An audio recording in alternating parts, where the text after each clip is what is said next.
Bismillahirrahmanirrahim. Para pemirsa yang dirahmati Allah, pada perjumpaan kita kali ini kami akan menyajikan kajian dari Kiai Haji Mukhlason Rosyid. Marilah kita simak bersama-sama. Kedudukan surat Al-Fatihah ketika kita berdoa niku mohon dijabarkan. Nggih, niku mawon kula akhiri. Wassalamualaikum warahmatullahi wabarakatuh. Waalaikumsalam warahmatullahi wabarakatuh. Bagaimana kita menempatkan di situ? Kita harus kenal sirine Al-Fatihah. Apa sirinya Al-Fatihah? Hidup. Wis, hidup itu aja. Nek kulite kan bismillah dengan menyebut nama Allah. Lah isine asma Allah apa? Hidup. Inilah sirine Al-Fatihah. Banyak orang mengatakan bisiril Al-Fatihah. Lah gitu tuh ya. Tapi ora dong. Sirine yang mana? Artinya ketika Anda membaca Fatihah, ruhaniyahmu iku ma'rifaton nang urip, nang Allah. Loh ngono lho. Otomatis Anda harus kembali ke asal. Tidak ada, berarti Anda tidak merasa bisa membaca. Tidak merasa yang nyapo-nyapo. Yang ada dalam diri Anda rasa yang muncul, iman yang muncul, akunya Allah. Paham nggih?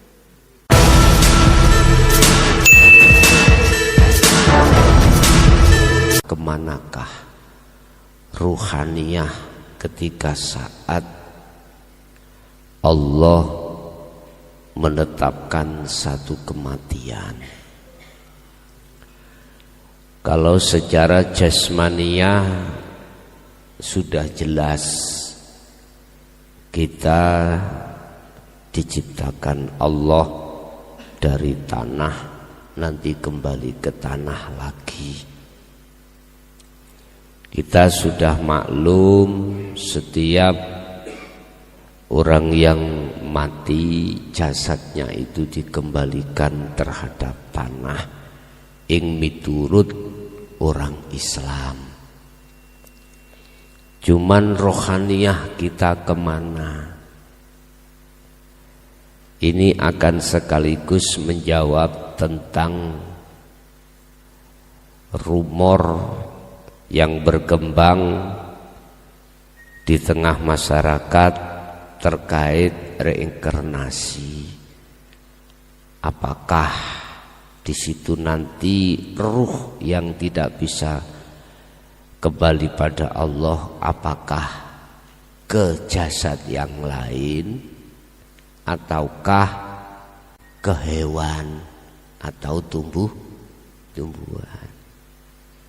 Memang ada istilah reinkarnasi itu di tengah-tengah beberapa kalangan yang meyakini hal itu terjadi. Tetapi untuk pada malam hari ini kami akan menjawab yang sebenarnya itu bagaimana ruhaniyah setelah kita ada di dunia, setelah mati itu kemanakah ruhaniyah ini? Wa min waraihim, lan iku setengah saking golongan sing ana mburi. Artinya apa? Kita ditunggu oleh sesuatu yang sesuatu itu sing mesti terjadi. Wa min waraihim, apa sesuatu itu? Barzatun utawi satu alam di mana tempat berkumpulnya beberapa arwah, piro-piro ruh itu kembalinya ada di situ. Pertanyaannya, ruh yang bagaimanakah yang masuk di dalam barzatun itu? Apa makna barzatun itu? Barzah, kita sering mendengarkan kalimat barzah lah gitu Pak nggih. Barzah atau alam kubur lah ngeten ya. Barzah secara lugat adalah sebuah gedung atau pemisah antara alam dunia dan alam akhirat. Barzah secara lugat bisa dikatakan dinding. Dinding yang membatasi antara alam dunia dan alam akhirat. Itu barzah. Secara fungsional, barzah itu adalah satu tempat di mana ruhaniyah ketika saat di dunia itu belum bisa mencapai kesempurnaan di dalam keislamannya. Al-Baqarah 208. Allah sudah menegaskan, wahai orang yang beriman. Yang dipanggil itu orang yang beriman, bukan orang muslim. Ya ayuhan nas tidak, ya ayuhal muslimun juga tidak, ya ayyuhalladzina amanu. Amanu iki di atasnya muslimun. Islam agamane, muslim orangnya. Lah mukmin orangnya ini setelah melewati muslim. Tapi mengapa yang dipanggil itu adalah mukmin? Karena imannya belum ihsan. Kalau bahasa Islam, Islamnya belum sempurna. Manjingo sira kabeh masuklah wahai orang yang beriman di dalam agama Islam dengan sempurna. Lah niki. Artinya kesempurnaan orang Islam atau Muslim itu manakala sudah mencapai tingkatan makrifat. Ini berarti Islamnya sudah sempurna. Sehingga mengapa Rasulullah memberikan pengertian tentang ihsan iku anta budallaha ka'annaka taroh.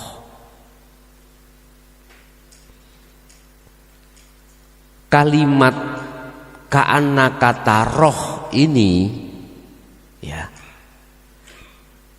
wajib si mukmin iku ketika saat menyembah seakan-akan dia bisa melihat Allah.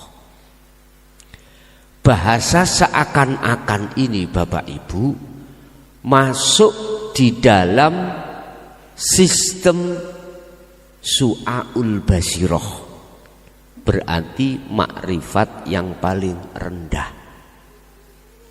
Fa illam takun taroh, apabila kau tidak bisa seakan-akan melihat Allah,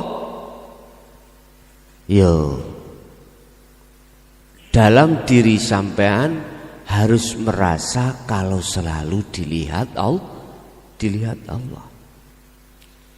Bagaimana kita bisa merasa atau meyakini kalau kita itu selalu dilihat Allah, sementara kita belum masuk di dalam su'aul basirah?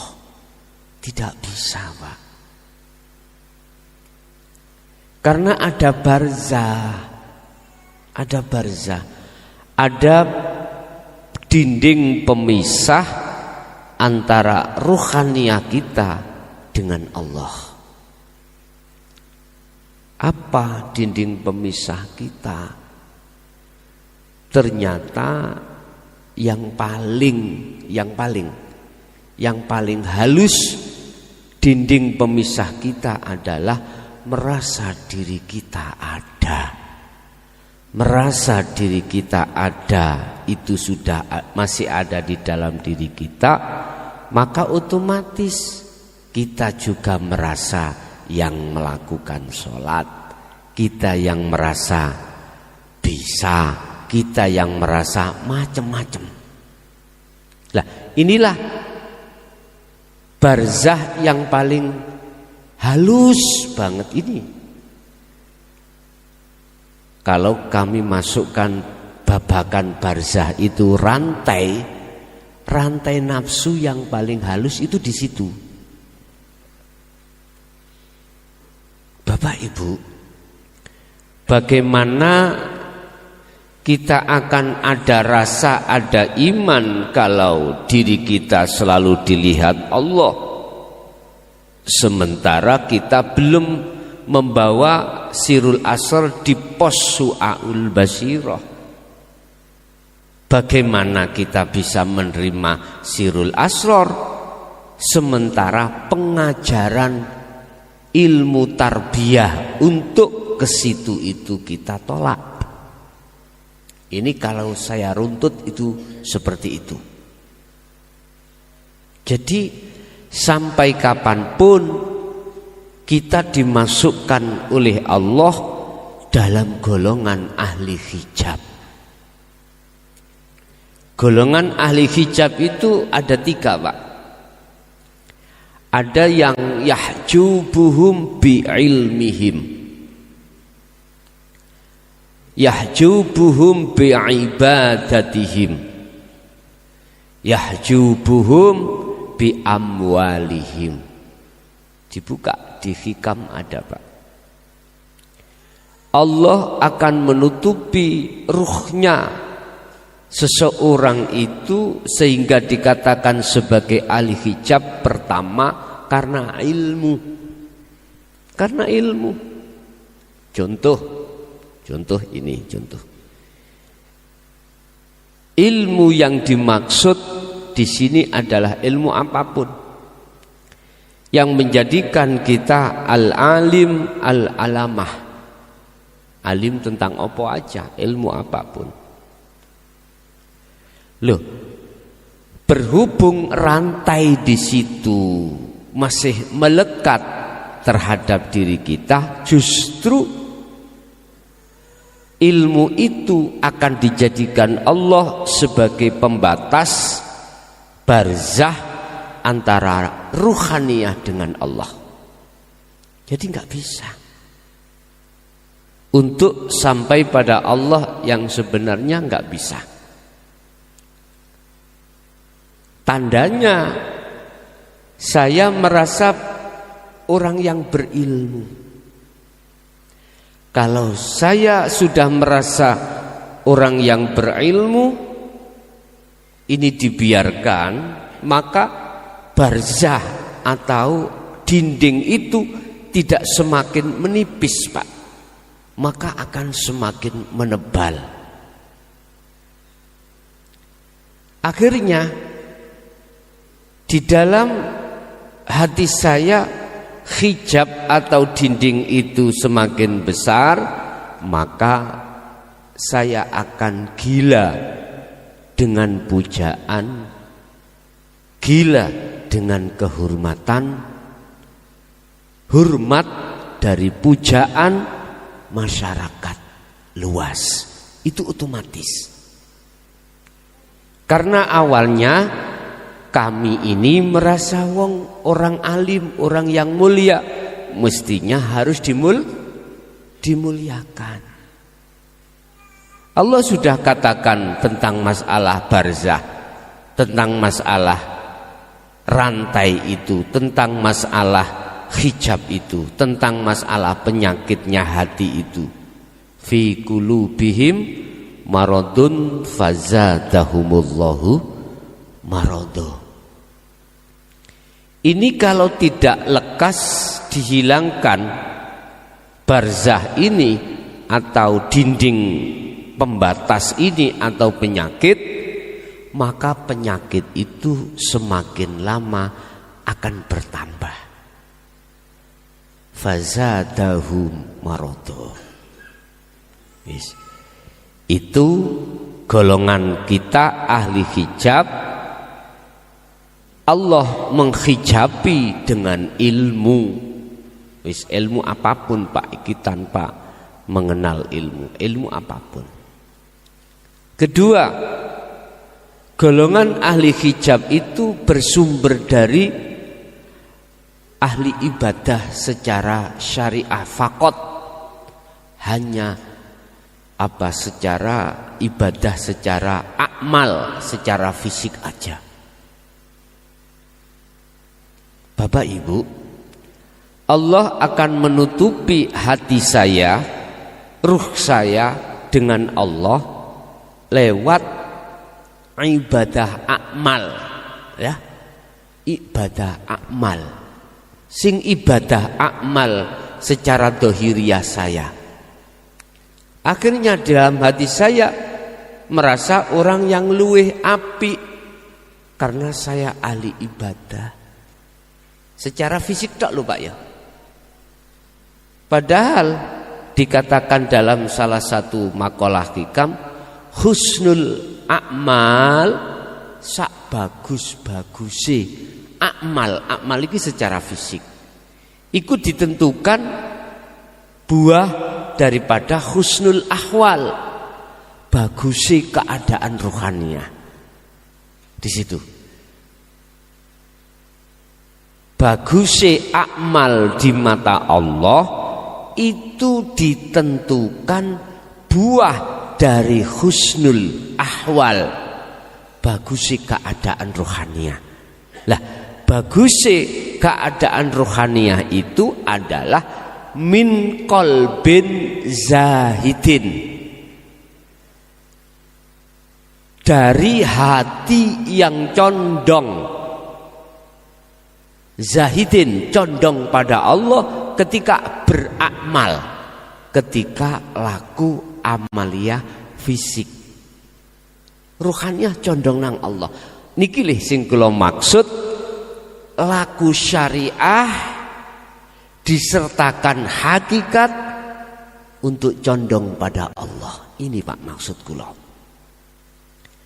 Jadi bagusnya laku fisik apapun, apa sholat, apa maca Quran, apa zakat, apa puasa, apa haji, itu ditentukan oleh bagusnya keadaan ruhaniah kita.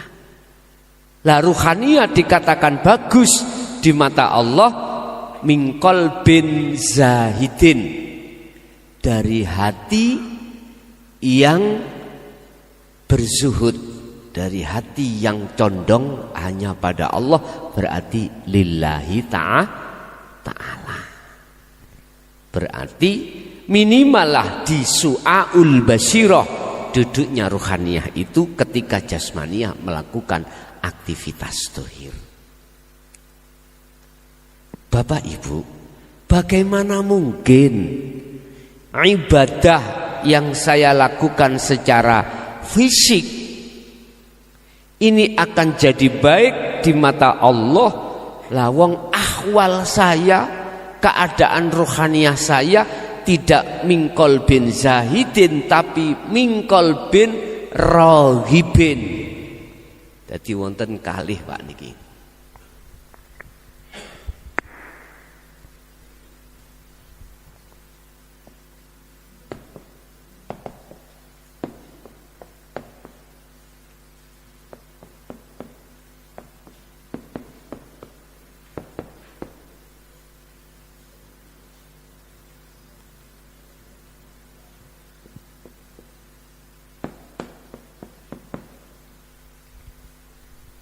Roghib niku cara makna murate.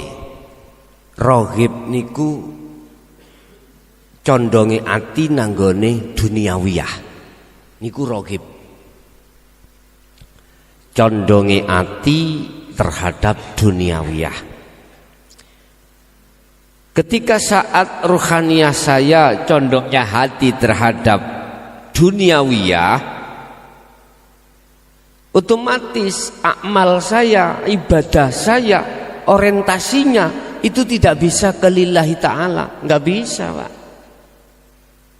Sehingga jangan heran kalau kita ketika saat amal laku dohir ibadah ini ning ati iki arep-arep perkara selain Allah iku wis biasa.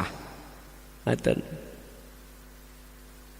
Arep-arep perkara arep-arep mengharapkan. Hati condongnya hati itu terhadap lillahi ta'ala, selain lillahi ta'ala.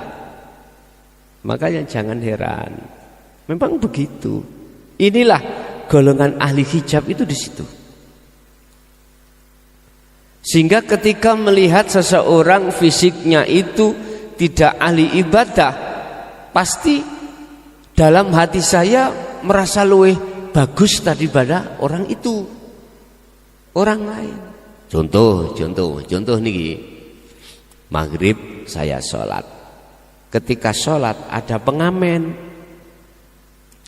Adik lagune niku Mangku Purel atau Cicak Rawa. Iya. Mesti ketika sholat hatiku gini, lho Pak, nyun sewu lho Pak. Iki golongan saya ahli hijab lho ya. Ngapunten. Gremeng Pak. Gremeng hati saya. Anu ini orang ngerti waktu. Sholat-sholat kok menyanyi. Ganggu wae. Lho iku mesti Pak. Lho Gus sampean kok iso ngarani? Iya tahu ngelakoni. Lah ngoten to. Nek cara awak dhewe gak tahu, enggak pernah ngalami ya gak mungkin lah kita bicara seperti itu. Secara logika seperti itu. Berarti jenengan iki nggih mantan orang kufur. Iya. Ya takoni kabeh memang prosesnya seperti itu kita itu. Loh gitu loh. Udah. Akhirnya yang ada dalam hati saya, mesti saya merasa lebih bagus daripada orang ngamen tadi. Kita tidak tahu kalau dia itu wali Allah loh ya. Kita nggak tahu. Walaupun pengamen, kita melihat secara fisik dia menyanyi apa Mbah tadi Mbah? Mangku Purel ya. Kita nggak tahu kalau hatinya berzikir pada Allah, kan kita nggak tahu Pak. Siapa tahu dia wali Allah. Kewaliannya itu ditutupi Allah lewat Mangku Purel. Makanya jangan sembrono dengan orang lain loh ya. Mesti hati saya Pak merasa lebih happy. Inilah dikatakan yahjubuhum bi'ibadatihim. Allah menutupi golongan ahli hijab seperti saya tadi bi'ibadatihim, dengan ibadah-ibadah secara akmal, secara fisik itu. Akhirnya jatuhnya ruhaniyah saya merasa lebih baik daripada orang lain. Apalagi saya sudah berhaji bolak-balik Pak.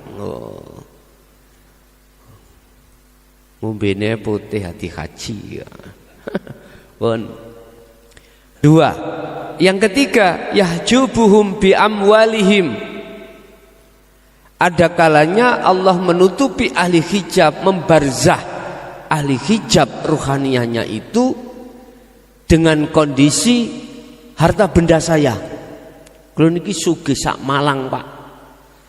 Pabrik sinten ning Bonagung niku. Semerap pahamian. Mboten semerap. Sami kula nggih wis anggap niku pabrik kula. Nah, anggap po.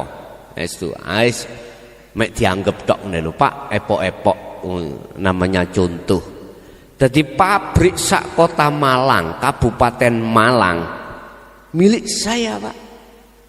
Karena saya memang dasari orang kaya.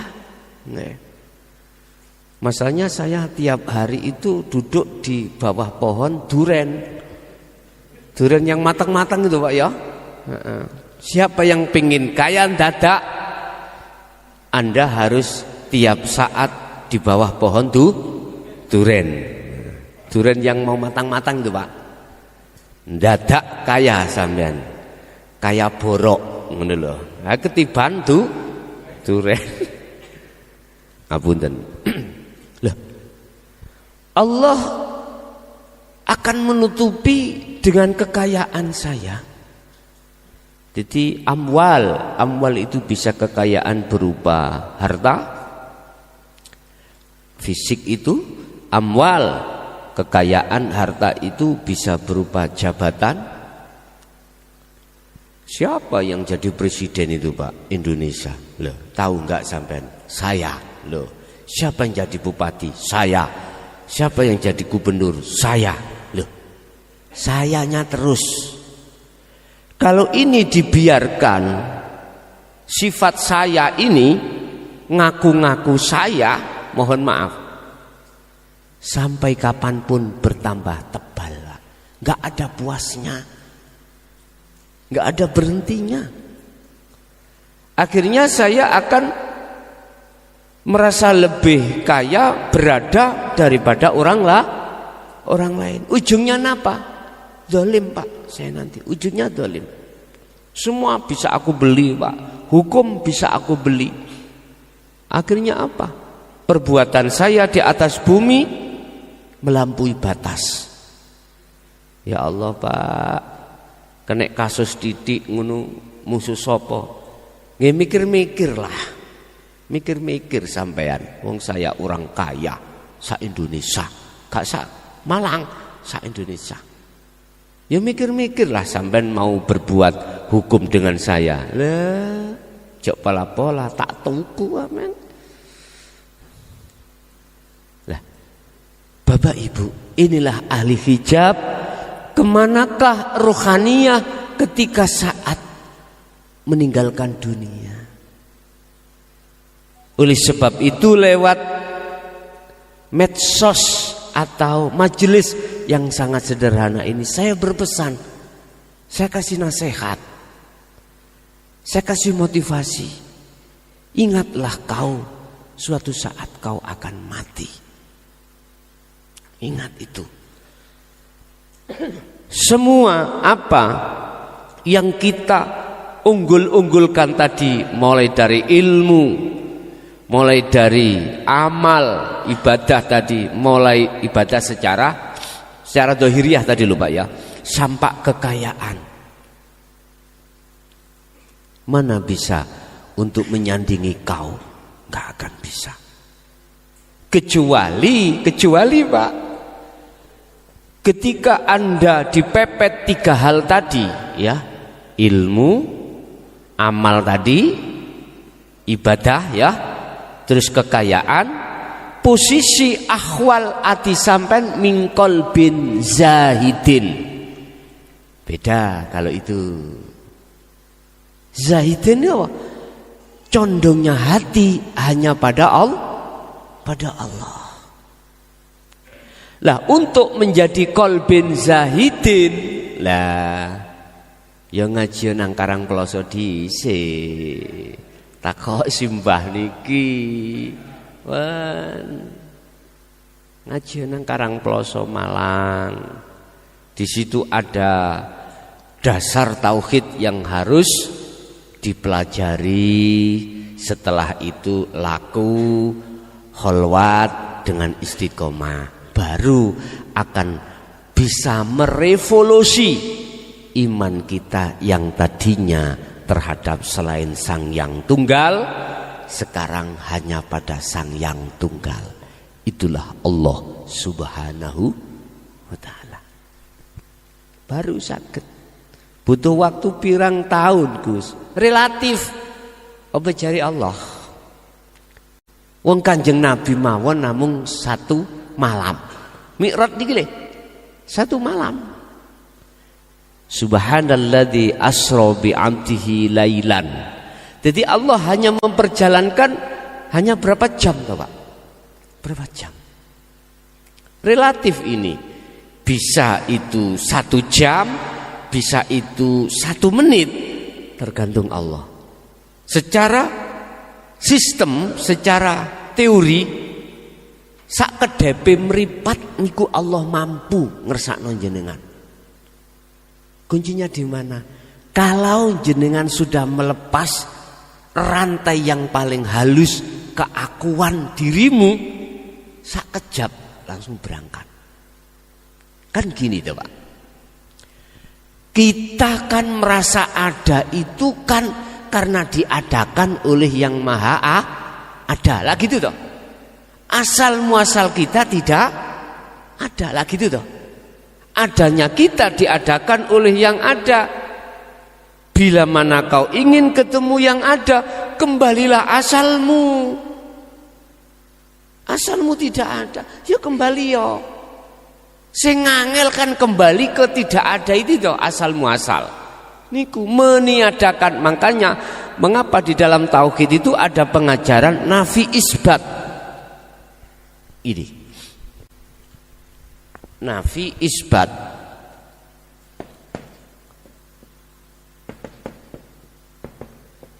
Isbat, nafi.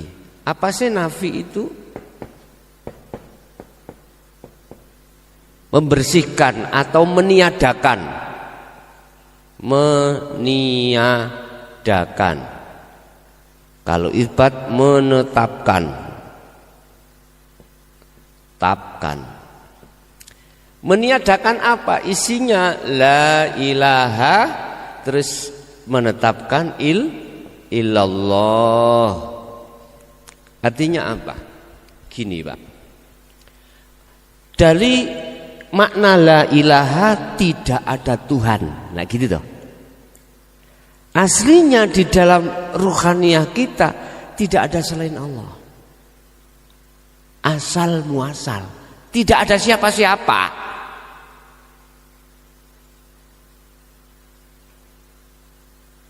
Lah, terus kok ada amar perintah nafi? Membersihkan itu apa? Meniadakan itu. Mengapa kok ada nafi? Ada perintah untuk meniadakan? Karena di dalam la ilaha hati jenengan telah adakan sesuatu. Gedang boleh ada di dalam hati. Apalagi tadi ilmu, amal, amwal, utawa rumangsa sugih ana ati. Lha iku boleh jadi Tuhanmu. Nek kau biarkan, hakikatnya itu Anda menyembah, dikatakan ikut jadi Tuhanmu karena kau menyembah. Condongnya ruhaniyah itu terhadap gedang. Terhadap gedang. Niki kula boleh ingat dawuh Mbah Khazin Pondok Ringin Agung niku. Allah ku wakeh ya iku maksudnya. Isine ya gedang wis macam-macam teng mriku gitu. Iki termasuk purel barang ya. Nah. Nafi ini maksudnya bersihkan, nafikan, tiadakanlah perkara yang kau adakan di dalam hatimu. Tiadakan. Kalau kau mau meniadakan, mau membersihkan Tuhan tu di dalam hatimu tadi, maka isbat, tetapkanlah illallah. Ikan tauhid kan ngoten. Tauhid itu simpulnya nafi isbat ngoten. Berarti kita harus kembali kepada tiada tadi. Asalnya kita tiada. Kalau kau ingin tahu sebetulnya yang ada, maka kembalilah ke asalmu. Baru kau akan bisa tahu, bisa ketemu yang ada. Lah proses untuk kembali itulah disebut nafi isbat. Lewat mana? Yang jenengan lewat dzikir sirul asrar, muaranya ada di situ. Nafi isbat itu muaranya ada di sirul asrar. Pertama di su'aul basyirah itu menafikan pun. Jadi iman-iman selain Allah tidak ada, dibersihkan. Kan su'aul basyirah kan merasakan, mengimani bahwasanya semua apapun yang berperan hanyalah hidup. Selain itu tidak. Iki berarti kan membersihkan, Pak, membersihkan. Ini nafi isbat itu tempatnya ada di su'aul basyirah. Nanti isbatnya di ainul basyirah. Sampai kapan waktunya? Bapak Ibu, ini yang tahu cuman Allah. Yang tahu cuman Allah kapan kita dikatakan selesai nafi, kapan kita bisa masuk ke isbat ruhaniyah ini. Hanya Allah. Karena yang memperjalankan ruhaniyah ketika saat proses nafi itu Allah. Sampai ke isbat yang memperjalankan ya cuman Allah. Kita mah ngintir, Pak. Kita hanya ngintir. Bapak Ibu, perkara nafi isbat ini Allah tuangkan di dalam surah Al-Baqarah. Sering saya sebut, wa may yakfur bit-taghuti wa yu'min billah. Barang siapa yang meninggalkan atau membersihkan yakfur bit-taghut, at-taghut berarti isinya la ilaha itu, yang tadinya itu berupa selain hidup, dibersihkan yang sudah masuk. Maka wa yu'min billah, imanmu akan murni hanya Sang Yang Tunggal. Ini, Pak. Terus waktunya kapan? Allah juga memberikan jalan keluarnya lewat waktu. Dan ini pun sering kami jadikan sebagai hujah untuk kita menjalankan khalwat secara umum dan secara khusus. Di dalam Al-Insan 25-26, pagi sampai sore bahkan malam, ruhaniyah harus tetap berzikir. Begitu. Ini, dan ini pun dilaksanakan oleh dan diteladankan oleh baginda Rasul. Kita sebagai umatnya harus mengikuti di situ. Ini cara untuk kita bagaimana bisa kembali ke asal muasal. Kalau sudah kembali pada asal muasal, maka disitulah akan nyata yang ada. Sehingga disebut sebagai orang yang makrifat, amal arif. Sak temene wong sing makrifat iku la yarauna li anfusihim syai'an. Sudah tidak ada selain Allah, termasuk dirinya. Baik yang ada pada dirinya maupun di luar dirinya, yang disebut kelompok makhluk yang berperan sudah tidak ada. Ini berarti bisa kami simpulkan, yang dimaksud makrifat, yang dimaksud nyatanya yang ada adalah yang ada itu. Berarti yang makrifat melihat, yang melihat, yang tahu, yang ada adalah yang ada. Sederhana kalimatnya, yang melihat Allah itu hanyalah Allah sendiri. Gitu. Diisyarahno Allah, saya ngilu nang kaca lho, Pak. Kok yo kelihatan wajahku yo? Kok gak kelihatan wajah simbah? Kok wajahku sing ketok? Itu sebetulnya adalah pelajaran, Pak.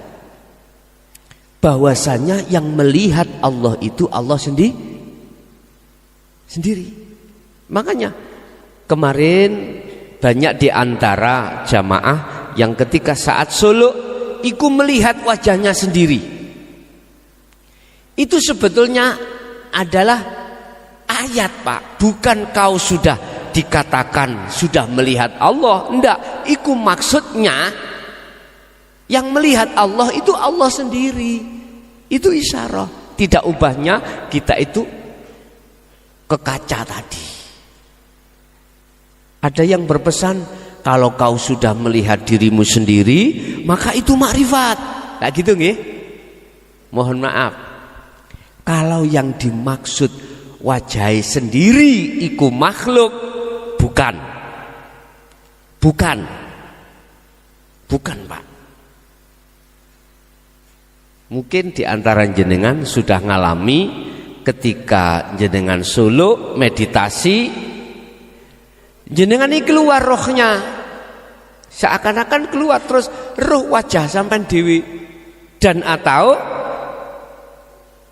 jenengan iki jasad iki ndelok roh sampai niku dep-depan. Bukan itu makrifat itu. Itu masih di taraf mukasyafah. Nek kula wau ndelok ning kaca pengilon ngeten iki ya iki mukhadharah. Kaca, aku ketok wajahku dewi, saya melihat wajah saya sendiri. Sekarang di alam mukasyafah ketika saat saya suluk sadar, Pak, ini sadar. Jadi saya melihat wajah saya sendiri. Bukan itu makrifat itu. Itu mukasyafah. Ini ayat pitutur. Maksudnya adalah yang melihat Allah itu Allah sendiri. Kecuali, Pak, kecuali ketika sampai mengalami seperti itu, keakuan makhluk diri jenengan sudah tiada, baru ngene iku makrifat. Jelas nggih? Saya hanya meluruskan saja. Masalahnya masih ada pengertian.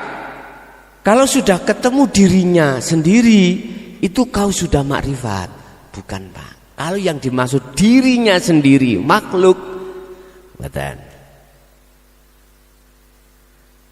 Is gambaran ini lho, Pak. Umpama dirasa, dialami secara hambanya. Jenengan tilem gak mimpi, tahu-tahu tangi bangun. Sampai cerita apa, Pak? Sakit cerita. Ya itulah makrifat itu. Karena apa?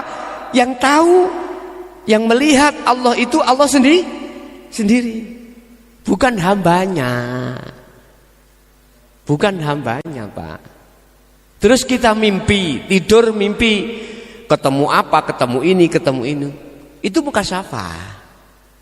Itu mengandung pitutur. Itu ayat, ngandung pengertian apa. Makanya ketika zaman Nabi Yusuf itu ahli ru'yah, Pak. Mengartikan arti daripada sebuah mimpi. Satu hari ada seseorang yang tanya tentang mimpinya. Bahkan sampai raja pun menanyakan terhadap Nabi Yusuf. Mohon maaf ya, Nabi Yusuf. Bukan Nabi Musa, Nabi Yusuf. Mengapa beliau bisa mengartikan arti yang sebenarnya? Dalam arti ayat beliau tahu secara mutasyabihatnya arti yang sebenarnya. Inilah hanya golongan-golongan jenengan yang sudah sampai pada kesempurnaan keislamannya. Bon, Bapak Ibu, kita kembali kepada materi kita. Kemanakah ruhaniyah setelah meninggalkan dunia? Manakala kita tergolong ahli hijab, maka masuknya di dalam alam barzakh. Apakah ditanya oleh malaikat? Pasti. Loh, malaikat itu lebih canggih, Pak, daripada kita. Merebuka sopo pangeranmu, misalnya dijawab Allahu Rabbi, tidak harus terima dia, harus dibuktikan. Kau mengatakan Allah yang mana? Cuman gak pernah dibahas nih.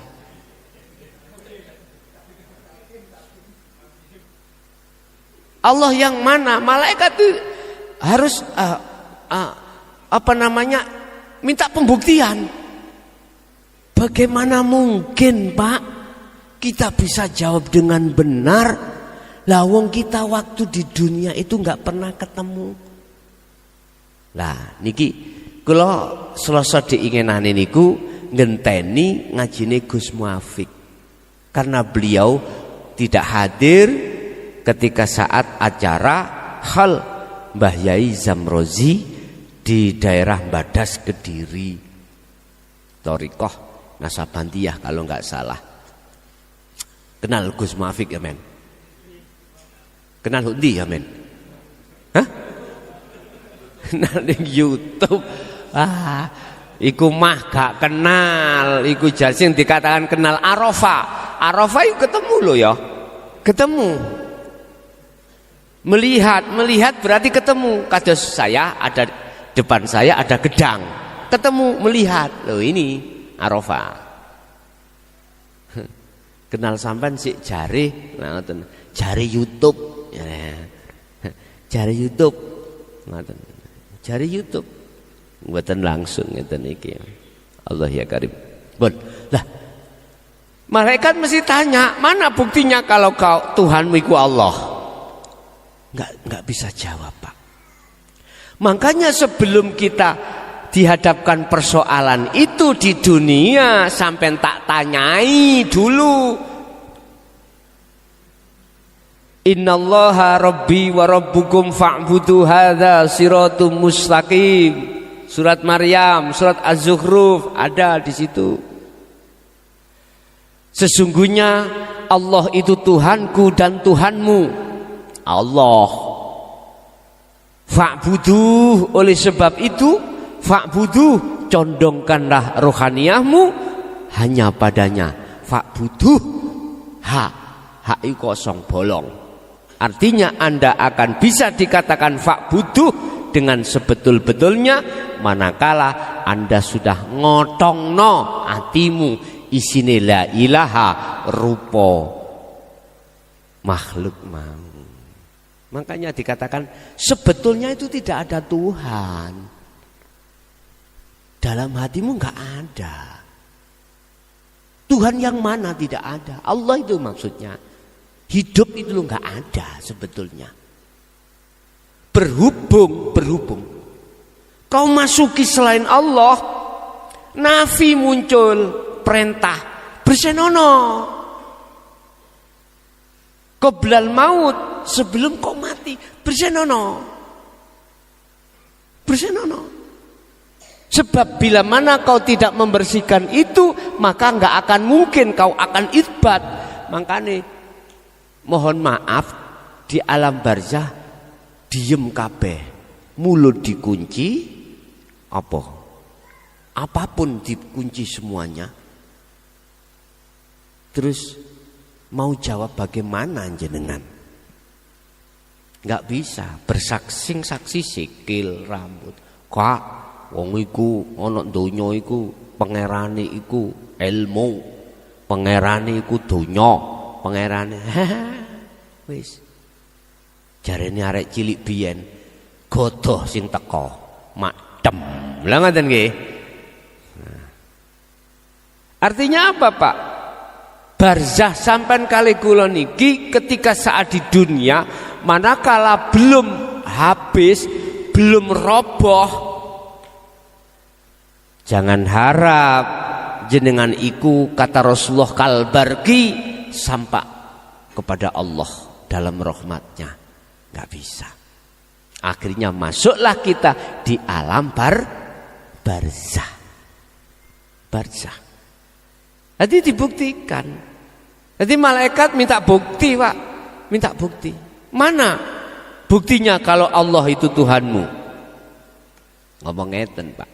Nggih donya sak isine niki kan ciptaane Allah, ya toh? Ciptaane Allah. Saya jadi tandanya adanya Allah ya dunya saisine. Dunya saisine. Sik ta. Apa bisa dunia seisinya itu secara mutlak bisa dijadikan sebagai tanda adanya Allah? Enggak bisa. Karena apa? Sesungguhnya status dunia enggak ada. Kalau selain Allah sudah tidak ada, terus tandanya Allah mana? Kalau kau mengatakan bahwasanya selain Allah kau jadikan sebagai tanda adanya Allah, ayo mingkem wis. Le mungkar nakir gak bodoh, Pak. Gak bodoh. Memang Pak, kita di pendidikan syariat itu dikenalkan Allah itu tandanya dunia dan seisinya dengan alasan karena dunia seisinya yang menciptakan Allah. Saiki ngene, umpama donya saisine tak balekno asal enggak ada. Terus tandane apa? Berarti dunia dan seisinya tidak bisa dijadikan tanda secara mutlak adanya Allah. Enggak bisa, Pak. Mosok sih perkara gak ana iku digawe tandha anane ana, mokhal pun. Mokhal. Saged dipaham, Pak nggih? Justru perkara yang asalnya tidak ada itu tiadakan.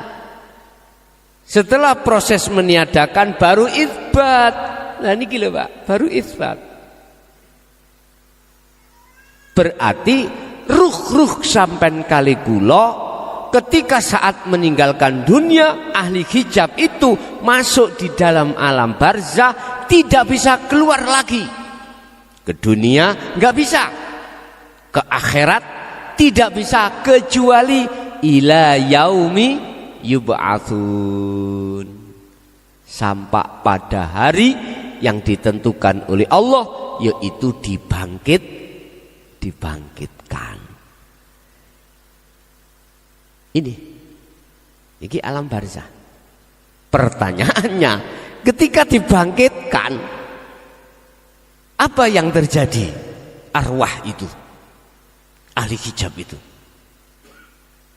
apakah sama dengan ketika saat di dunia gelapnya hati pada Allah? Sama, Pak. Qur'annya ada. Kan sering saya katakan, mangkana fi hadhihi a'ma fahuwa fil akhirati a'ma wa adallus sabila. Jadi gelap, Pak. Alam barzah wis gelap, alam akhirat lebih gelap lagi, wa adallus sabila. Di situ. Inilah ahli adab itu di sini. Tidak mengatakan siapapun Anda, apapun status Anda. Udah, siapa yang tergolong hal seperti itulah mereka. Bapak Ibu, ini kita golongan ahli hijab, berarti arwah itu ditaruh Allah di alam barzah, alam yang penuh dengan kegelapan. Gelap sekali alam barzah. Kan saya katakan barzah kan dinding. Jenengan iki didindingi Allah, dikupeng gedong dinding. Di situ enggak ada, Pak, lampu-lampu enggak ada. Ahli hijab ya. Makanya kan ada lagu gini, Pak. Ben malam Jum'ah ahli kubur padha mulih nang iki sapa? Arwah yang mana? Lagi itu loh. Kita nanti akan membahas arwah yang golongan ahli syuhud. Tadi kita membahas ahli hijab. Lah pokok mantuk. Nek miturut lagu lho ya. Nyambangi ahline. Lah ngoten kok. Nyambangi ahline. Wis sampe tutukno dhewe iku. Heeh. Aku ya kadang setuju, kadang gak setuju lagu niki. Sebab apa? Gak dijelasno sing mulih iki sing ndi? Sing sapa, sing golongan pundi? Apa saged Pak jenengan teko kene kok mulih nek umpama nggone peteng? Korean yo gak ada, HP mati kabeh, listrik mati, peteng. Ayo mulya nek iso tutuk nggon. Mboten saged, Pak. Walaupun sampai niku melek. Cahaya nggak ada sama sekali, sedikit pun nggak ada. Bisa Pak sampai niku membedakan, oh ini jalan, oh ini God, oh ini nggak bisa Pak. Nggak percaya mulia kok. Sebagai gantine listrik mati mermo, mboten saged. Ya seperti itulah Pak ruhaniyah kita nanti. Wis, sudah jelas di sini tidak ada reinkarnasi. Yang dimaksud katanya, oh rohnya pindah nang putu, ya, nitis, oh nanggone hewan, sebabnya gak diterima. Di dalam Islam tidak ada. Quran sudah jelas, nggak ada. Entah dari kitab lain selain Islam saya juga tidak tahu, loh gitu loh. Saya bicara atas dasar Al-Quran, nggak ada. Kalau begini Pak, saya agak percaya, karena di dalam Al-Quran juga ada sifat karakter nurun dari bapak nang anak. Sifat, etika, karakter itu saya percaya. Karena apa? Sebelum orang tua meninggalkan anaknya dari dunia ini, pasti akan diberi apa? Pelajaran. Pelajaran itu tidak jauh berbeda dengan karakter sebagai orang tua. Le, awakmu kudu ngene le, kudu ngene. Lah, sifat karakter ada. Artinya, nek bapak sampean kali kula beyen. Mohon maaf ya, mohon maaf. Tidak ada pengajaran ilmu tentang dinul haq. Enggak mungkin. Jenengan tutuk gini. Paham maksud kula? Terasa atau tidak terasa, orang tua itu menanamkan dan menelurkan karakter. Karakter. Pohon gadung pelem, nanti netisno pelok, iku ya pohon gadung, paham nggih? Paribasane orang Jawa. Wah, iku rutuhe gak adoh teko wite. Ya bahasa Indonesia rek. Buah itu jatuhnya tidak jauh dari pohonnya. Terus ada pertanyaan, kalau dibawa codot? Lah, iki keterkecuali Pak, keterkecuali. Bila mana orang tua sampean dulu tidak menelurkan sifat karakter tentang dinul haq, berarti jenengan iku digondol codot. Allah ya karim. Gatuk lho, ngono lho iku, ilmu gatuk lah ngoten. Bapak Ibu, saran saya, manakala kita masih tergolong ahli hijab, lekaslah bernafi, berizbat sebelum kita tinggalkan dunia. Makanya aku sering ngomong, jangan mati dulu kalau Anda belum makrifat pada Allah di situ. Hei wong syariat, bertorikohlah, artinya kenalono dzikir sir. Hei wong torikoh yang berzikir sir, kenalono sirul asrar, berhakikatlah. Sebab dengan berhakikatlah kau akan bisa makrifat pada Allah. Ini motivasi, seruan, urusan didengar atau tidak didengar bukan urusan saya. Bukan urusan saya. Itu hak panjenengan masing-masing. Enggak ada paksaan untuk di situ. Tapi ingat, lewat ayat yang kami sampaikan, janganlah kau mati dulu sebelum barzahmu di dunia ini belum roboh. Wis, kalau itu terjadi, maka mohon maaf, janganlah menyesal di kemudian hari. Wa qala aidon, Qad khasiral ladzina kadzabu biliqa'illah.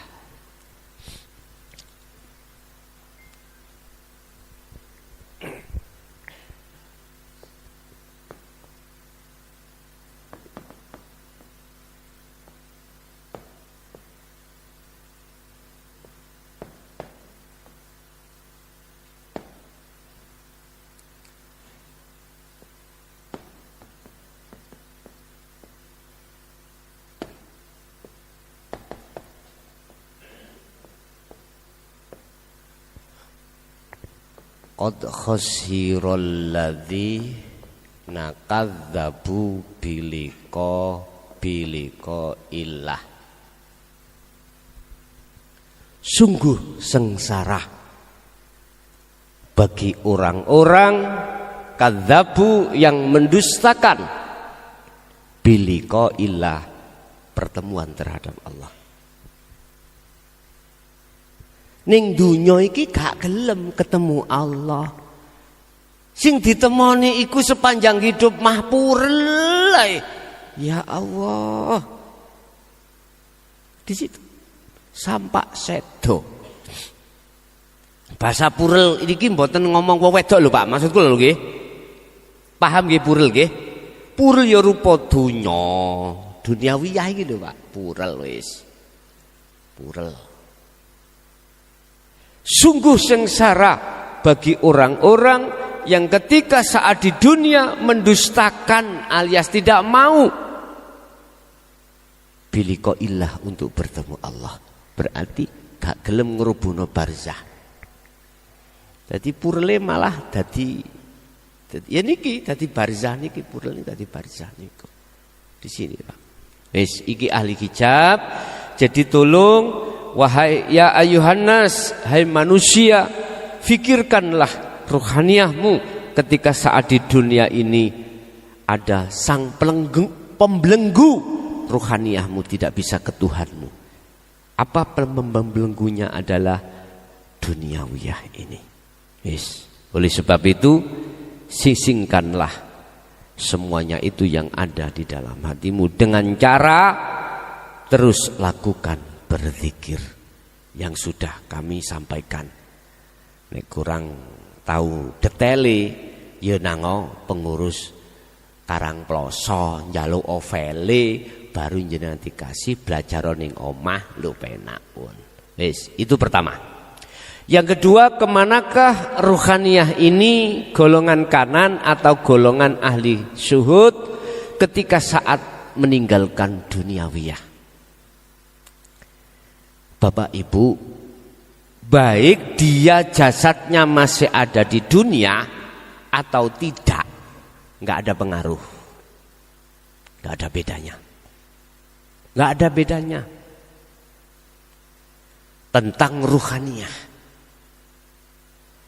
Dia jasad masih di dunia dan atau dia sudah meninggalkan duniawiyah, jasadnya ini sudah kembali kepada asal tanah. Ruhaniyah itu enggak pengaruh. Karena apa? Karena di dunia ini dia sudah di akhirat. Kok bisa? Karena barzahnya tidak ada. Barzah itu kan dinding pembatas antara alam dunia dengan alam akhir. Karena enggak ada batasnya, ya sudah. Secara fisik memang di dunia, secara ruhaniyah sudah di akhirat. Terus bahasa pertanyaan kemanakah ruhnya itu ditaruh? Tadi kalau ahli hijab di alam barzah, lah ruhaniyah beliau-beliau ditempatkan di mana? Dalam istilah alam lahut, alam di mana berkumpulnya para arwah ya, arwah kekasih Allah. Dan inilah yang bisa datang di tengah-tengah keluarga atau pengikutnya. Ini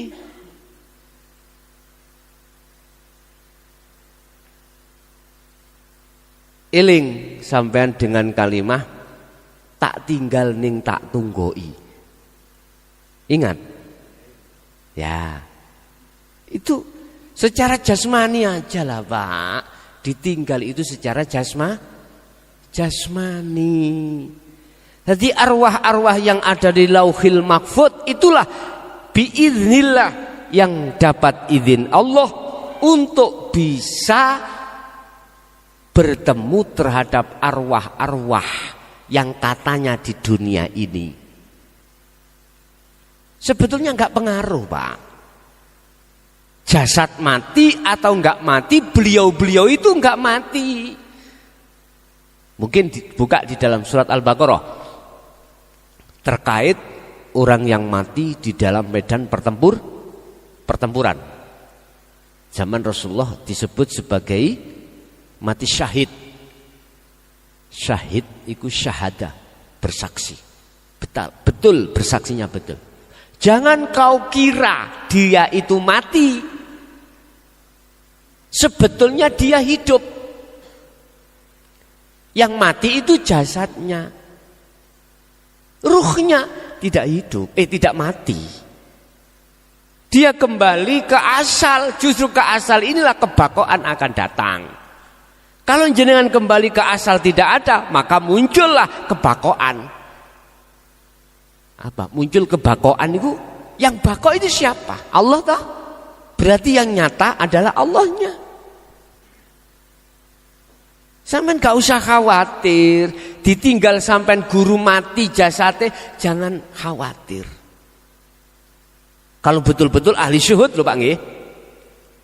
Kalau betul-betul ahli syuhud. Ahli syuhud itulah ahli kekasih Allah. Bah unsure dari mohon maaf para nabi, para rasul atau para aulia, semuanya itu masuk di dalam kekasih. Dan kekasih itu tidak harus ngalor ngidul nggawa serban, ya ora. Tidak harus begitu. Tidak harus alim ilmu syariat, ilmu fikih, ilmu Qur'ane, apal Quran, tidak harus. Bisa jadi dia itu buta tentang ilmu syariah, Pak. Buta tentang ilmu fikih, buta tentang ilmu zahiri, buta. Ada yang seperti itu, Pak. Ada. Makanya Anda yang tidak bisa membaca Quran, Gus, sering saya dapat WA. Saya orang goblok, Gus. Enggak bisa maca Quran. Wis pokoknya kait kecil saya itu sudah enggak mengenal Islam. Bisakah saya itu makrifat pada Allah? Jawab saya mudah. Bisa. Pasti bisa. Apakah aku nanti diperjalankan Allah Mi'raj atau suluk bisa wusul? Bisa. Ini sampai lihat ya.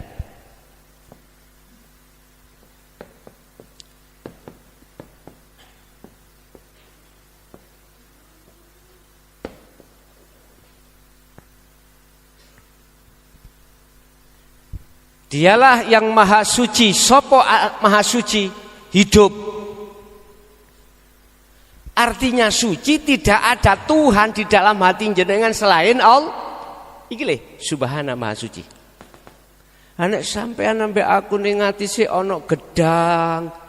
Berarti Allahmu kotor. Ngerti? Padahal Allah itu subhana, maha suci, enggak berserikat apapun. Contoh lagi, ya, susu.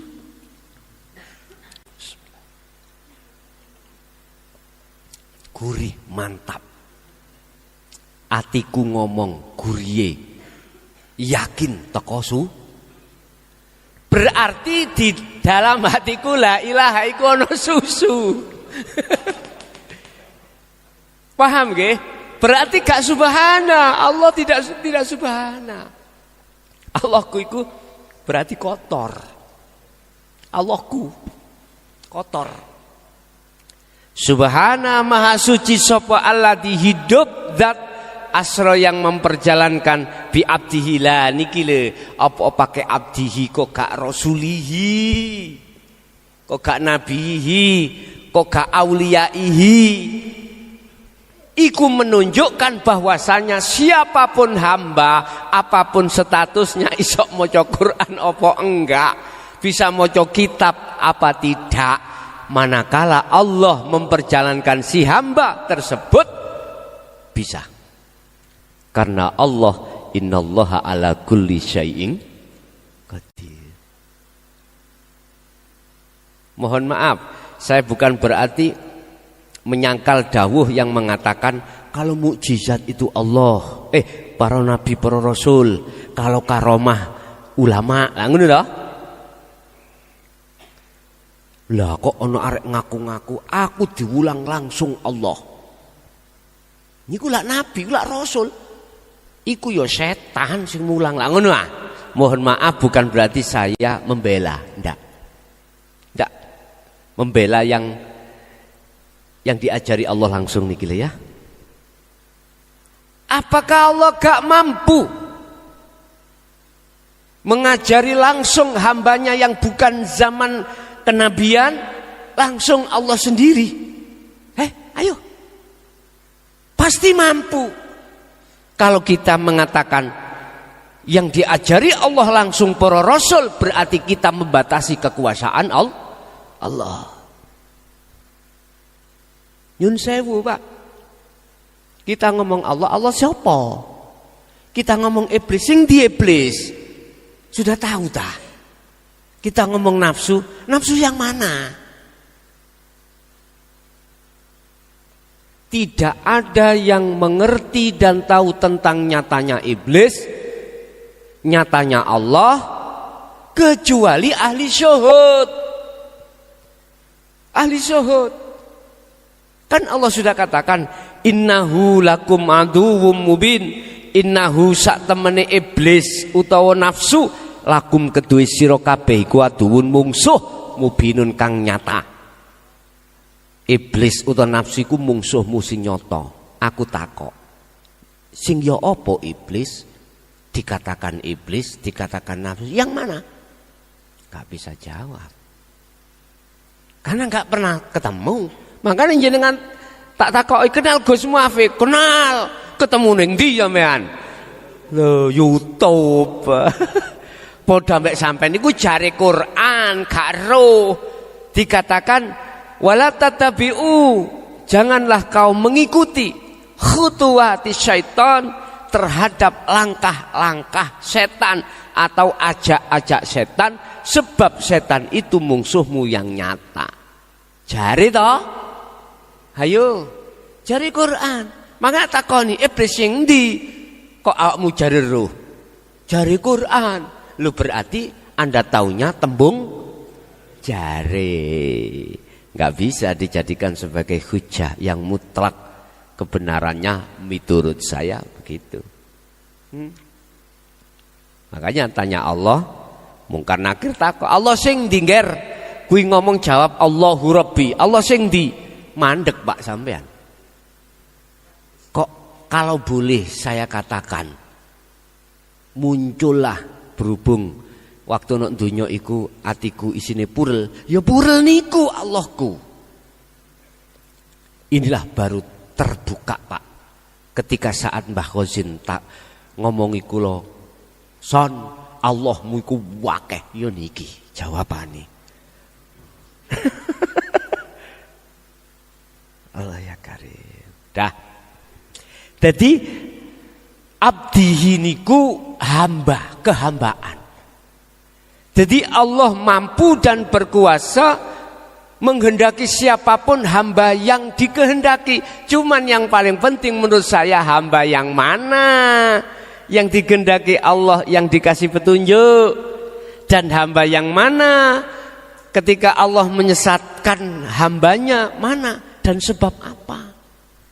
Ini prosesnya harus kita kuat. Ternyata hamba yang dikasih Allah sebagai hamba yang diberikan petunjuk adalah hamba yang dipilih.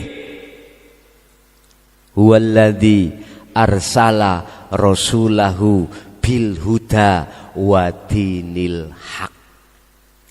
Terus siapa hamba yang dipilih itu? Ngomong masalah pilih memilih. mesti sing dipilih luwih titik katimbang yang gak dipilih. Mesti yang dipilih itu lebih sedikit jumlahnya daripada yang tidak dipilih. 1%, Pak. 1%. Orang yang ahli syuhud 1% daripada yang tidak dipilih. Umpama jumlahnya menungso ning donya iki 1 miliar. 1% ini berapa? 1 juta. 1 juta. Oke. 1 juta dikecilkan lagi. 1% ini berapa? 100 ribu. 10 ribu. 10 ribu dikecilkan lagi. 1%-nya 10 ribu. 100. Berarti wong 10.000 iku hanya berapa yang taat pada Allah? 100. Tingkatan RT saiki 100 orang. Berarti 1. Pun suai pun.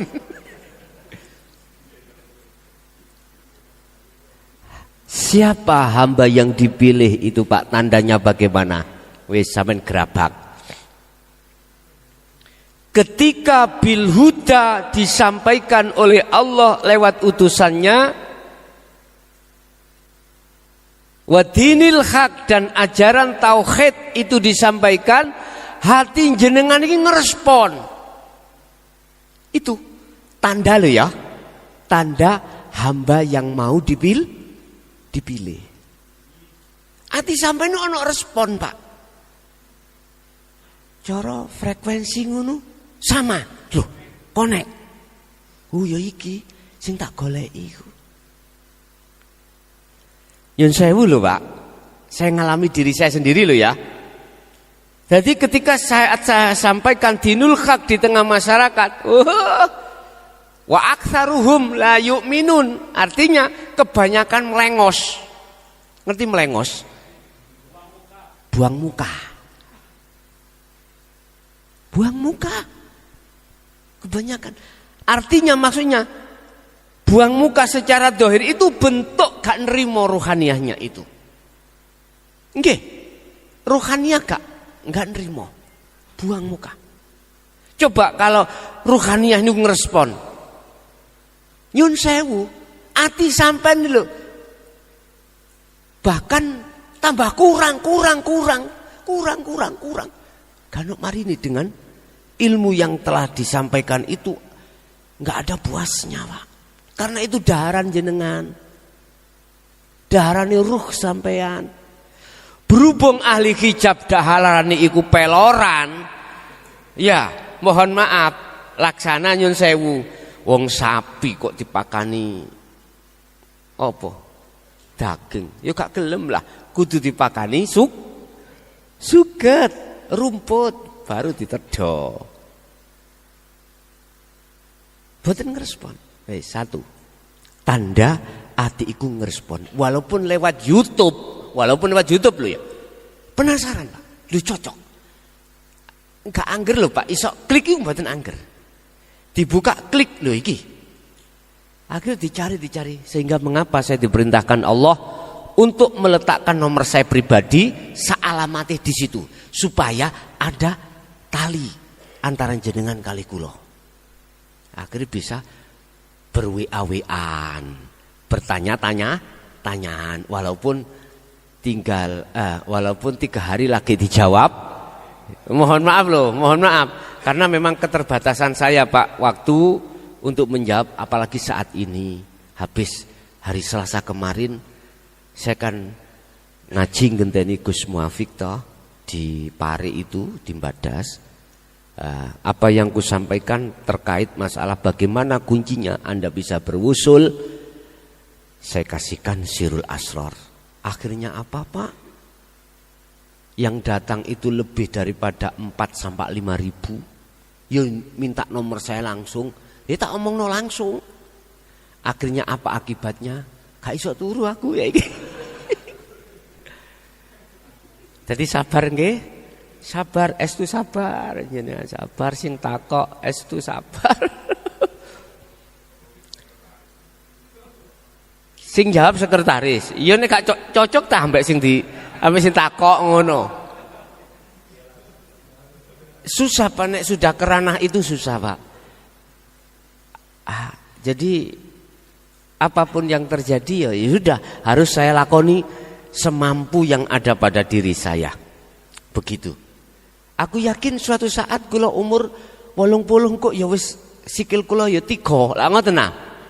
Terus bagaimana untuk mensiasati ini? Ya jenengan kudu harus apa? Harus ngalai. Apa? Ya datang. Akhirnya ngomong langsung lah ngoten nah. Hati satu pertanyaan orang banyak. Tapi tetap aku yakin besok niku wonten asisten kok. Aku yakin walaupun wis wacanen wis jawaban lah kok kari ngomong tok lak penak to. Lah tapi yo betul-betul cara wong sing gak duweni gawe ngoten lho, gak repot ngono ngene. Harus selalu dengan saya kemana-mana lah gitu ah. Kudu sing maca wis karepe ngene jawaban lho kari ngono. Jadi jenengan yang selalu tanya ini benar nomornya Gus lah ngono mesti takut gitu Pak yang belum tahu. Betul bos, betul. Nek masalah nomor kan nggak bisa Pak ya ditiru kan mboten saged. Nek DP bisa ditiru lah gitu loh. Nek nomor tidak bisa ditiru. Kalau nomor saya apa namanya terakhir 309 atau yang awal itu gitu, apa mungkin ada nomor double Pak? Nggak bisa ya? Nggak bisa. Nggih. Pun. Jadi ahli syuhud itu ketika saat secara jasmani kontraknya di dunia sudah habis Pak, ruhaniyah tetap di akhirat. Dalam bahasa syariat ditaruh Allah di alam lauhil alam lahut, alam di mana terkumpulnya semua kekasih Allah di situ. Dan hanya dialah yang diizini Allah untuk bisa turun ke akhirat cuman lewat secara ruhaniyah jenengan. Paham maksud kula? Ngene lho Pak. Bukane dia iku terus jegengreng secara fisik ngene iki donya ngene. Ora. Masuk di dalam mohon maaf kholwat jenengan, masuk di dalam mimpi jenengan. Alam di situ. Pahami maksud kula? Lah, siapa yang diparani itu? Yang didatangi itu siapa? Mereka-mereka yang sarujuk, satu frekuensi. Makanya jenengan aku pengen kepethuk Kanjeng Nabi Muhammad. Nek gak tunggal sak frekuensi yo gak bisa, Pak. Harus sak frekuensi. Baru jenengan akan dengan mudah. Tapi pesan saya, lah nyapo Solo kok niatmu medhuk makhluk iki piye maneman cah? Medhuk Allah. Dene kok dipedhukno Rasulullah iku bonus. Ngoten mawon. Lah nyapo bingung sampean iki. Pun.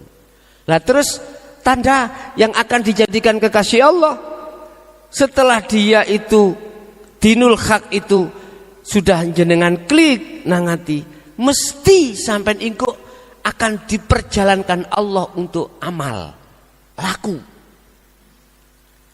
kholwat itu mesti Pak.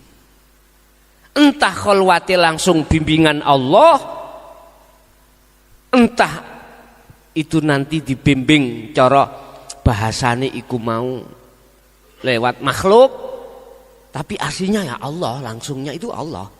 Itu urusan Allah sudah. Itu pasti Pak akan mengalami satu proses di mana jenengan iki amal. Husnul amal lakune jasad iki bagus dikatakan di mata Allah tergantung buah daripada husnul akhwal. Jadi keadaan rohania sampean ku akhirnya akan uzlah terus, akan zuhud terus. Inilah yang tanda-tanda kalau itu kekasih Allah. Sehingga Allah dawuh di dalam satu ayat, kalau kau ingin menjadi kekasihku kata Allah, ikutono Muhammad koi. Sebab Muhammad iku mohon maaf ngresiki la ilaha iki terkait gedang apa iku susu apa semuanya dihilangkan. Ikuto dia. Kalau bahasa Rasul fattabi'uni, ikuti aku. Kalau cintamu diterima Allah, ikuti saya. Ikuti yang bagaimana? Membersihkan Tuhan itu di dalam hatimu, isbatkan ilallah. Baru niki dong, Pak. Oh gitu ta. Iki lakune. Sampeyan penak lho ya dikei deadline 40 hari. Enak sampean. 40 hari. Pagi sampai sore sampai pagi maneh dikira sak mampumu. Penak. Zaman awak dhewe tahun 75 abah. 10.000 dzikir sir iku gak tembus-tembus. Wong sir, Pak. Katanya terus, sungguh katanya terus mulia. Katanya. Ya Allah. Wis tah Bapak Ibu, Gusti Allah pun welas banget untuk tahun-tahun ini welas. Digelar, penak carane dituduhke, kuwi carane nafi isbat ngene, carane wusul gini, sudah. Padahal Quran mudhun ket biyen jawabane Al-Kahfi ayat 110 lah ampun toh. Pun digelar tau ket biyen fal ya'mal amalan shalihan wala yusrik bi ibadati rabbi ahada. Ket biyen iku digelar tapi kok gak dong-donge dina iki tahun-tahun 2014 sampai tahun iki. Jare Ibu Mang kok gak biyen-biyen aku yo roh kenal ngene.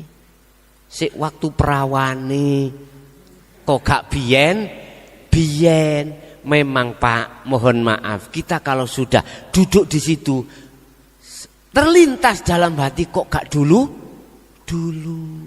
iki umur wis tuwek awak dhewe jange matek gitu lagi sadar yo gak kena disesali Pak.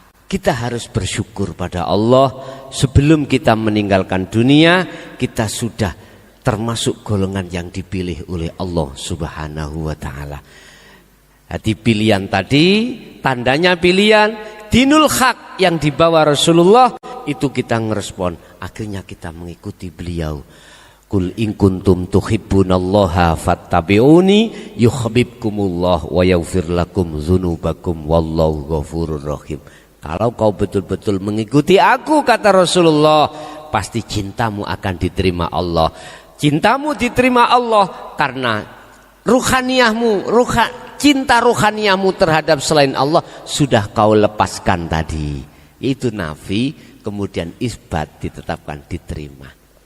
Bapak Ibu hadirin jamaah rahimakumullah, berarti kesimpulannya golongan kiri dan kanan, golongan ahli hijab dan ahli syuhud tempatnya beda-beda.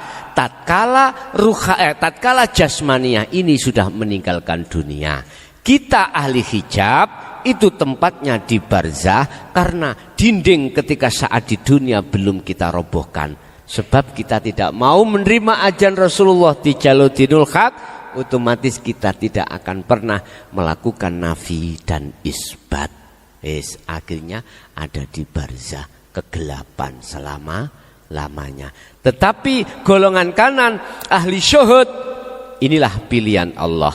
Dia ketika melepaskan, jangankan melepaskan jasmani ini, wong di dunia sudah lepas kok, sudah fana, sudah kembali ke asal, sudah wa inna ilaihi rajiun. baik di dunia maupun di setelah meninggalkan dunia, rohaniyah tetap di dalam rahmat Allah. Itulah bahasa syariat disebut alam lahud atau alam berkumpulnya semua para kekasih Allah. Jadi pernah Rasulullah itu dawuh, kemanakah rohaniyah orang-orang yang soleh ketika mati? Kalbargi, kembalinya, wa inna ilaihi rajiun, seperti kilat. Mengapa kok kilat? Kilat iku paribasan cepet. Mengapa kok cepet? Sudah tahu tempatnya, karena sudah sering dikunjungi. Jenengan belum nanti ke Karangploso, di sini awal sekali ya biasalah Pak, suwe karena takok-takok, suwe karena kesasar. Lah jenengan yang sudah terbiasa mriki enggak adik tanya, makanya malaikat mungkar nakir gak takon. Ya apa kate takon wis suruh jawabane. Wis gak tanya, mak plus saya kulun alladzina qalu udkhuluha bisalamin aminin. Malaikat hanya mengatakan selamat datang, tempatmu wis disiapkan. Lah begitulah. Bapak Ibu, itu apa yang bisa kami sampaikan terkait masalah kemanakah ruh setelah meninggalkan dunia ini. Jawabannya ada di konten tersebut. Oke, kita masuk pada sesi tanya jawab atau dialog, atau ada yang menambah terhadap masyayikh yang rawuh, kula persilahkan, monggo. Assalamualaikum warahmatullahi wabarakatuh. Waalaikumsalam warahmatullahi wabarakatuh. Derek tanglet Gus, kalau wau kan bahas nafsu nggih. Ketika niat tidak menghadap Allah adab, berarti ini saya misalkan kita itu masih di fana ya, kadang menghadap, kadang lupa. Ketika lupa niku nopo istilahnya kita dalam belenggu nafsu. Ngaten nomor setunggal. Nomor kalihipun kedudukan surat Al-Fatihah ketika kita berdoa niku mohon dijabarkan. Nggih. Niku mawon kula akhiri, wassalamualaikum warahmatullahi wabarakatuh. Waalaikumsalam warahmatullahi wabarakatuh. Apakah yang ada di golongan musyahadatul fana ketika dia lalai terhadap Allah, apakah dia tergolong golongan yang terbelenggu dengan hawa nafsu? Jawabannya secara ringkas tidak. Wala adin wala bagin innallaha ghafurur rahim. Sebetulnya di dalam ruhaniyah beliau itu enggak kepingin jatuh dalam gubangan hawa nafsu. Bentuknya tidak kepingin, pasti Allah akan menarik lagi dia ke syuhud pada Allah. Entah momennya bagaimana. Satu. Dan dua, saya katakan itu bukan termasuk golongan yang terbelenggu, karena itu proses diri seorang musyahadatul fana yang harus alami. Makanya mengapa di dalam surat Al-Ahzab Allah katakan, ya ayyuhalladzina amanu dzkurullaha dzikron katsiron. Perbanyak zikir itu adalah proses, perbanyak. Karena ada kalanya orang yang berzikir isih lali. Orang zikir masih lalai. Lebih bahaya orang lalai tidak berzikir daripada orang yang berzikir isih lalai. Ini yang kemarin kami bahas di dalam hikam ya. Apa itu? Pasal berapa itu? 57 kalau enggak salah. Lebih berbahaya orang lalai pada Allah tidak berzikir daripada lalainya orang pada Allah ketika dia berzikir. Makanya Allah katakan katsiron, perbanyak. Artinya perbanyak jangan kita berputus asa walaupun zikir kita kadang-kadang jatuh. Wala ta'asu fi roihillah wa qala aidan, jangan pernah kau berputus asa dalam rangka menyongsong rahmat Allah di dalam kamil atau kebako. Teruskan, terus. Ikron kathiron. Karena itu memang proses. Mau tidak mau, proses kita harus jatuh bangun dulu dong. Mau tidak mau, tersesat dulu. Sebelum kita mendapatkan satu petunjuk, tersesat dulu. Istilah jenengan datang ke Karangploso, sebelum nyampe ke sini, wajar dong Anda kesasar. Kesasarmu bukan berarti kau ikut salah. Kesasarmu adalah satu petunjuk untuk menuju kebenaran. Begitu, saya dipahami. Nek sampeyan mboten putus asa, nek sampean putus asa beda malih lho ya. Niki di sana apa namanya? Ngepeh. Lah kok kita kesasar desa ngepoh. Iki ngepoh. Wes pekal. Mulai wes. Gak ditutupno, gak takok-takok dan sebagainya. Itu bentuk putus asa kita. Nuju desa ngepeh, ketemu desa pokoknya aja ngepuh ya. Pokoknya aja ngepoh lah. Lah kok kita wis ning ati ki dewangi mlaku ado-ado. Jalan jauh-jauh sudah malu. Ya gimana? Putus asa. Kembali lagi. Kalau musyahadatul fana, aku yakin tidak ada kata putus asa, enggak ada. Makanya Allah kasih tahu, dzikron katsiron, perbanyak. Artinya, walaupun kau zikir itu, kadangkala kau itu adalah lupa, ya, masuk dalam gubangan nafsu, jangan putus asa, perbanyak terus. Makanya jenengan tanya kan gini, bagaimana amriye supaya kami itu tidak hilang zikir saya pada Allah. Yo mlebu nang gone maksum. Lah gampang toh? Jawabannya ke situ. Cuman prosesnya ke maksum bagaimana? Wadhkur isma rabbika bukrata wa asila, pagi sampai sore, wa minal lail, malam juga begitu. Sibukkan ruhaniyahmu lewat napas dan lain sebagainya. Selalu berzikir pada Allah. Terus ngoten niku nafsu bantah. Lah gak nyambut gawe, Gus. Lah terus bagaimana nyambut? Lho ku nyambut gawe ambek zikir. Bani Israel takon, "Apa iso fokus nanti?" Durung-durung takonin rawecel, durung dilakoni sudah rawecel. Lah inilah ketika saat, mohon maaf ya, ketika saat Nabi Musa itu menyuruh satu kaumnya untuk menyembelih sapi, Bani Israel tahu wakon recel. Mehae gak ono sapi nih, untung ono sapi nih. Itu pun ada satu gendil. Sak kaum Bani Israel hanya satu, untung sih ketemu. Kok umpama gak tanya, ya udah sapi sembah warang angsal, bah ireng, bah putih, bah opo angsal. Nggih. Wong belum dilakoni wis ngomong, nanti mboten rusak urusan dohir kula. Lah, mengke mboten gendeng kula. Mengke bojo kula yok napa? Wis. Mbah, wis gak ngerti aku. Ngene lho cah. Nek wis atiku nangkep ambek ajaran Rasulullah, sudah klik kholwate, udah jangan mikir urusan selain Allah.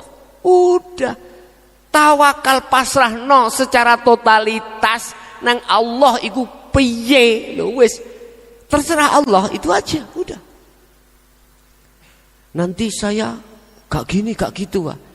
Nah, yang ini ki persoalan akhirnya gak dadi berangkat ya sing iki. Gara-gara seperti itu. Bapak Ibu hadirin, jadi tidak termasuk salah, Bu. Liyabluwakum ayyukum ahsanu amala, itu bentuk tanda jenengan akan ningkat akmali ing ngersani Allah. Jadi tidak tergolong golongan orang yang terbelenggu dengan hawa nafsu. Pasti Allah akan menarik jenengan untuk kesyuhud lagi pada momen yang telah ditentukan Allah. Iki musyahadatul fana lho Pak ya, musyahadatul fana. Wis, satu. Yang kedua, surat Fatihah tadi itu kan ya ada unsur doa juga, ya. Bagaimana kita menempatkan di situ? Kita harus kenal sirine Al-Fatihah. Apa sirinya Al-Fatihah? Hidup. Wis, hidup itu aja. Nek kulite kan bismillah dengan menyebut nama Allah. Lah isine asma Allah apa? Hidup. Berarti walaupun Ar-Rahman, Ar-Rahim iku kulite. Ar-Rahman siapa? Hidup. Ar-Rahim siapa? Hidup. Maliki Yaumiddin yang menguasai hari akhir. Ruhaniyah jenengan, hari yang halus, momen yang halus, hidup. Iyyaka na'budu wa iyyaka nasta'in. Madhepmu dikatakan madhep hanya pada Allah. Jauh tulung hanya pada Allah. Hidup. Berarti ruhaniyahmu kudu madhep wajah Allah yang disebut hidup.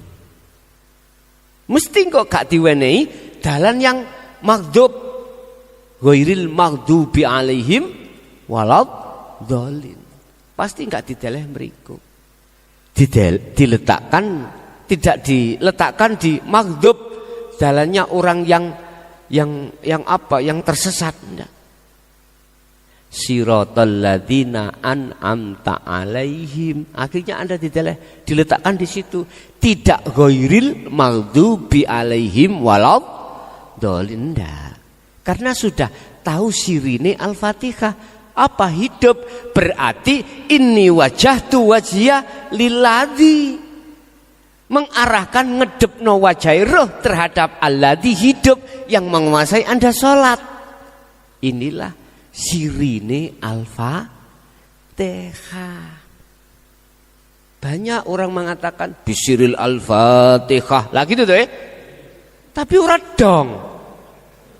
Sirine yang mana?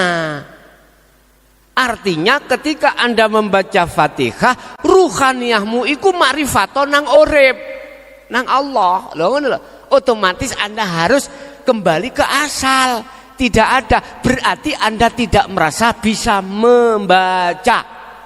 Tidak merasa yang nyapo-nyapo. Yang ada dalam diri Anda, rasa yang muncul, iman yang muncul, akunya Allah. Paham nggih? Gampang nggih? Itu siri Al-Fatihah ngomong. Isoi gampang, praktekno tenan.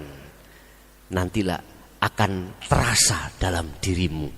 Makanya takut bagaimana sholat yang khusyuk? Yo rasa urip iku lakokno ning atimu. Waktu ngadeg rukuk sujud lungguh. Wah, mantap. Mantap, sumpah mantap, koyok mantape susu. Gurih. Gawure. Kate tak entekno sungkan ya.